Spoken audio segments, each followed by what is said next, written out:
nakikita nyo naman yung nasa screen. Anong topic natin today? All about thinking like a servant. Ayan. Nakaramihan sa tao ngayon, yung mundo na ginagalawan natin, yung mundo na inapakan natin, ay tinuturuan tayo na go, maging successful ka, go, maging, tinuturuan tayo na go climb higher, na gusto ng mundo na maging mataas ka, gusto ng mundo, tuturuan tayo na tuturuan tayong mas mataas tayo sa ibang tao. But ang Biblia ay teach us differently. Tinuturuan tayo na maging isang servant. Hindi masusukat ang pagiging great ni Che dahil sa pagiging magaling niya dito sa laptop. Kung ano yung meron siya sa buhay niya, may house siya, may Lamborghini siya, meron siyang iPhone 20, ay wala pa pala nun. iPhone 17 pa lang pala. Hindi masusukat ang pagiging greatness ng isang tao dahil sa kanyang mga naipon, dahil sa kanyang anong meron siya, anumang pagiging successful niya. Ang Bible, tinuturuan tayo ang pagiging isang greatness ng isang tao kung paano siya naging servant sa kapwa niya. And isa pa doon, pinakita natin, isa sa pinaka-greatest na example natin is sino? Si Jesus. Isipin nyo to, God, hinubad niya ang pagiging holy, pagiging God niya, at sinunod niya yung pagiging human to serve His people. Ayan. That's why, kahit anong galing mo, kahit anumang pera na meron ka, anumang kagalingan meron ka, may building ka man, hindi masusukat ang pagiging greatness mo. Hindi masusukat yung sa dami ng iyong servant, sa dami ng iyong katulong, hindi masusukat doon. Masusukat kung gaano kakahambol bilang isang tao. And para mas maano natin, ito yung natin, main verse natin sa Philippians chapter 2, verse 3 to 5. At sinabi dito ni Paul na example niya, huwag kayong gumawa ng anumang dahil sa pansariling layunin. Ayan. Pansariling layunin o pagyayabang. Anong ibig sabihin? Anong pinapahiwatig ni Paul dyan? Ibig sabihin nun, tanggalin na natin yung pride natin, alisin na natin yung pagiging pagyayabang na meron tayo, at mag-start tayo to humble ourselves. So, sa halip, bilang tanda ng pagpapakumbaba, ituring ninyong higit ang iba kaysa sa inyong sarili. Ang hirap niyan. Bakit?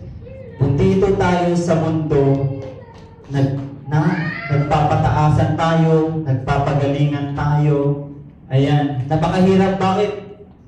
Kasi nature ng tao na mas gusto niyang tumaas, lumamang kaysa sa kapwa niya. And pang-apat, pag malasikitan ninyo ang kapakanan ng iba at hindi lamang ang inyong sarili. Ayan. Hindi lang tayo tinuturuan ng maging humble, dapat marunong din tayo tumulong sa kapwa natin. 5, naway magkaroon kayo ng kaisipan na tulad kay Kristo. A true servant. Reflect or mini-mirror ng isang servant ang attitude na meron si Jesus. Ayan. So, meron tayong 4 na verse. So, don't worry na bibilisan lang natin to kasi pansin ko inaantok na si RJ. Joke lang. Joke lang po. Joke lang yun. So, bago tayo magsimula, ito yung tanong. How should a real servant think? Paano ang totoong servant mag-isip? Ito. Una, simulan na agad natin. A servant should think with humbly. So, paano? Ang isang servant ay dapat she think humbly. Humility is the foundation of a servant mindset. Okay? At ito yung pinaka magandang example talaga si Jesus na kanina na sinabi ko sa inyo na He is a God. Meron siyang authority sa langit at lupa. But because alam ng Diyos na may pangangailangan ang tao, kaya inalis niya yung pagiging Diyos niya para para matugunan yung pangangailangan ng isang tao. Ano yun? Yung mga create niya. Ito sa verse na to, sa Luke chapter 14 verse 11, para mas maintindihan natin, si Jesus dito ay umatin siya sa isang pagtitipon o yung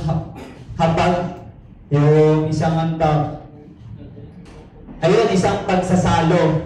Umatin si Jesus sa isang pagsasalo at napansin ni Jesus na sino ba to? Okay lang sa Jay. Si RJ, nang napansin ni Jesus na umupo sa the best seat, yan sa upuan, napansin ni Jesus na si RJ, si Rian ay umupo sa the best na upuan kung saan mabuburihan sila, kung saan sila ay makikita at mapapansin. Ayan. And sinabi ni Jesus doon, sapagkat ang nagmamataas ay ibababa at ang nagpapakumbaba ay itataas. Ayan. Sinabi niya doon na mas magandang umupo ka sa isang upuan na hindi ka nakikita o hindi ka kaysa upo ka sa the best seat na sasabihin ng nag-invite sa'yo, okay lang ba sa'yo, Rian, na si RJ muna yung upo kasi mas mataas siya sa'yo. Eh, nangyayari doon, mapapahiya ka. Kasi nandyan ka sa the best seat, pero meron pa palang mas mataas sa'yo na nakita ng nag-invite sa'yo. That's why, binigyan tayo ng Diyos ng isang lesson na kailangan natin, we need to humble ourselves. Dapat hindi natin ipakita, hindi natin tingnan yung ating sarili na isang mataas na tao. Dahil balang araw ay nahihiya lang tayo sa sarili nating action. Ayan. So, pangalawa, a servant should think more about others before themselves. Ayan. Na yung servant daw ay kailangan na mas alalahanin niya yung kapwa niya bago yung sarili niya. And ang mundo, tinuturuan tayo na unahan mo yung sarili mo, hayaan mo yung iba, hayaan mo silang dyan, basta ikaw magiging successful ka, okay lang sa'yo na sila ay nasa mababa, ikaw ay nasa taas. And tinuturuan tayo na dapat ang the real servant should think more about others before themselves. Ayan. Na ini-encourage tayo ini-encourage ng Bible na ang mga believers ay dapat magkaroon ng dapat hindi siya self-centered, hindi dapat siya yung sarili niya yung iniisip niya. Kasi once na tinignan natin, hinubad natin yung pagiging self-centered natin, at tinignan natin yung iba, makikita natin na, ay, may mas kailangan pa pala. Uy, may need pa pala siya. Akala ko, mas kailangan ko yung need na to, pero mas kailangan niya pa pala. At marami sa atin, nakikita natin sa, syempre, alam naman natin na once na dumadaan tayo sa kalsada, nakikita natin na napakaraming tao na wala ng bahay, wala ng makain, at marami pa sa tao na hindi siya satisfied sa anong meron siya. At naghahanap pa siya ng iba. That's why tinuturuan tayo ng Biblia na maging humility tayo, maging humble tayo, at huwag tayong maging self-centered. At anong mangyayari? Once na inalis natin yun, makikita natin, uy, may kailangan pa pala itong taong to versus sa akin. At makikita natin, at tulad ng ginawa ni Jesus, ano yung ginawa niya? Pumunta siya sa isang lugar at napansin niya na mas marami pang nangangailangan ng tulong. Napansin niya na, sinabi niya pa doon na ang tao ay ready ng harvested. Ang workers na lang yung kulang. Napansin niya na ang daming tao, napakaraming tao, pero sino ang aaani? Sino ang tutulong? Sino ang mag-share ng gospel? That's why, once na, isipin niyo to, once na naging self-centered tayo, yung gospel, yung good news na meron tayo, hindi natin ma-share yun. Bakit? Kasi wala na tayong paki sa kanila. Tayo ay alam na natin yung good news, alam na natin yung the way kung saan mapunta sa langit, at yung iba ay hindi pa alam saan mapupunta. But dahil nga we are self-centered, hindi natin mapapansin na kailangan din pala nila ng kaligtasan. That's why, humble yourself and magkaroon tayo ng attitude na kung ano yung meron si Kristo. Anong pinakita ng Biblia sa atin kung paano mamuhay si Kristo, dapat mag-reflect, mag-mirror sa atin yun. Okay? And pangatlo ay yung verse ng sinabi nga dito na once na hindi tayo naging self-centered at naging humble tayo, makikita natin na kailangan natin magpakumbaba at ituring ninyong higit ang iba kaysa sa inyong sarili. Once na ginawa niyo yun, makikita nyo ang need ng iba. Okay? Pangatlo ay a servant should think like stewards, not owners. Ayan. Wala naman siguro sa atin dito, ayan, marami sa believers na they think, iniisip nila na ang ministry, yung gift na binigay ang Lord sa atin, yung talent na binigay yung Lord sa atin, yung anong meron tayo, iniisip ng tao na sa kanila yun. At hindi nila naiisip na ang lahat ng meron tayo, gift, ability, salary, money, or things na meron tayo, ay lahat ay nanggaling sa Diyos. That's why, isa sa pinaka-example, paano naging isang faithful si Joseph. Isipin nyo, saan man ilagay si Joseph, kung hindi ako nagkakamali siya, si Joseph the Dreamer, tama po ba? Na kahit saan siya ilagay, sa bahay man, sa prison man, o kahit sa nation, ay nagpa-prosper. Bakit? Nagiging faithful steward siya. Kaya isa sa believers, isa sa Christian, ang nagkakaligtaan to. Gitara tayo ng gitara, drums tayo ng drums, kanta tayo ng kanta na we think, iniisip natin na this is mine. This is not yours, this is not from God, but this is mine. So, all the glory, all the praise is mine. But, the Bible says, in Genesis, ang Panginoon ang nag-create ng lahat ng meron tayo. That's why, we are not owners. Kaya lagi natin tatandaan, whatever we have, it's all come from God. Okay? And lastly, ito na yung verse niya. Dapat ninyong kilalanin na kami mga lingkod ni Kristo at katiwala ng mga hiwaga ng Diyos. Verse 2, ang katiwala'y kailangang maging tapat sa Kanyang Panginoon.